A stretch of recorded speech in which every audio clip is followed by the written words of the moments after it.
On Friday, 29th November 2024, in making his budget speech on the 2025 budget, the Treasurer, the Honourable Ian Staki, made many erroneous claims.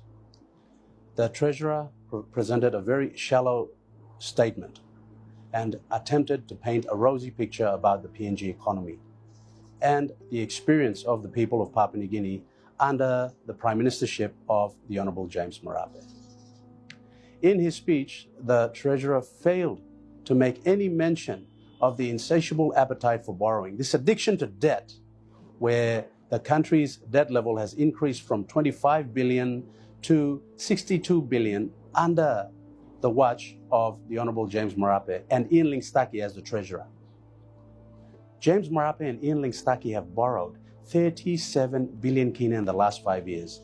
That's an unprecedented level of borrowing of 7 billion kina per annum. The two key questions that all members of parliament have to ask is, where has all this money gone?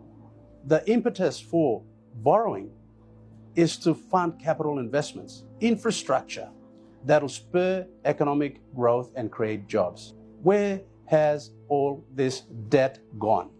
37 billion, it's unprecedented. The second question that all members of parliament have to ask is, the 2024 budget failed. Ministers did not receive full allocation. Some got 20%, some got 40%. All districts and provinces missed out on receiving the total DSIP, PSIP, PIP funding, infrastructure grants. We have seen a decline in socioeconomic indicators. We have seen a decline in the Human Development Index of our people. So how have we spent 37 billion kina and increased this debt burden to 62 billion kina that will affect interest rates? It'll make it harder for businesses to invest. It'll make it costlier for consumers to borrow. We've affected investments.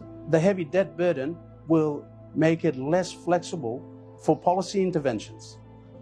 So we can see that something pernicious is happening here. With the 2019 amendment to Section 31 of the Public Finance Management Act, giving total warranting powers to the Treasurer, coupled with the fact that this 13-year budget repair fallacy started in 2022, it begs the question, who created the debt that Staki is trying to resolve with this 13-year budget repair strategy? Because by 2022, when the strategy was developed, the Marape government doubled the debt level from 25 billion kina to 50 billion kina. On that reason alone, and the fact that the 2024 budget failed, I now call on all members of parliament to block this budget this December for the good of their people and for the country. We cannot, as national leaders mandated by our people, allow this level of incompetence in the management of public monies that belong to the people of Papua New Guinea to continue.